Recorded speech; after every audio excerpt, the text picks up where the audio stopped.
देखिए भैया, हम गायक बंशीधर चौधरी और हमारे छोटे भाई गौरव ठाकुर जी आज हम दोनों भाई मिलकर एगो बहुत शानदार जीजा जी और साली के गीत BNS एंटरटेनमेंट के माध्यम से आप सबके बीच लेके आयल बानी। तो ये गाना के ज़्यादा से ज़्यादा प्यार दी, आशीर्वाद दी और चैनल के लाइक सब्सक्राइब करी और घंटी दबा के टनटनाए लगी।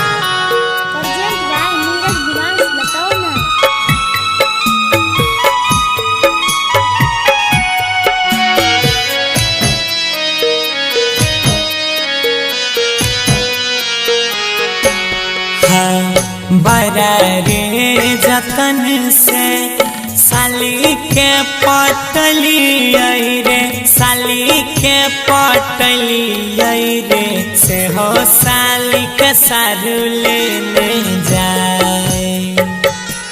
हाँ हाँ से हो साली के सारू लेने जाए। अरे भैया बड़ा रे जतन से साली जी के पटली रे, साली जी के पटली रे से हो साली के सारू लेने जाए। से हो साली के सारू लेने जाए।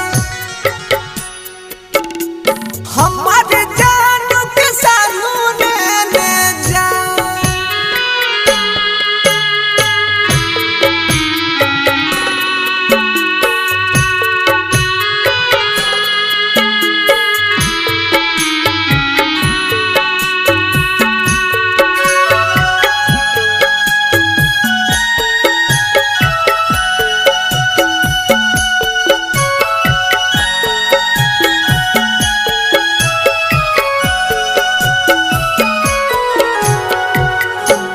आहो भैया दामी दामी लहंगा चोली किनी किनी दिली हो, लानी लानी दिली हो, सारू सारी पिन्हाई लेने जाए।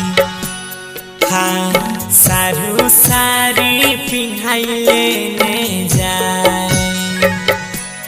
आहो भैया दामी दामी लहंगा चोली किनी किनी दिली आई हो, किनी किनी दिली आई हो, सारी पिन्हाई सारू लेने जाए।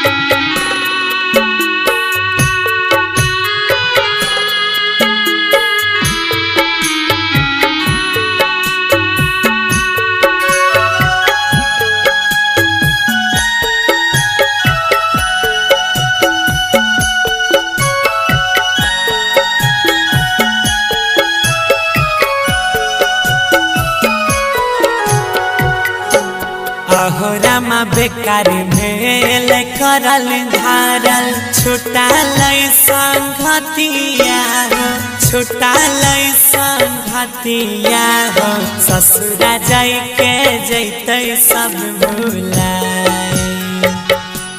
हाँ ससुरा जाय के जैते सब भुलाए। आहो भैया बेकार भेल करल धारल, बनसिया गौरव के सोनुआ विमल साबा के, ससुरा जाई के जैते सब भुलाए। ससुरा जाई के जैते सब भुलाए।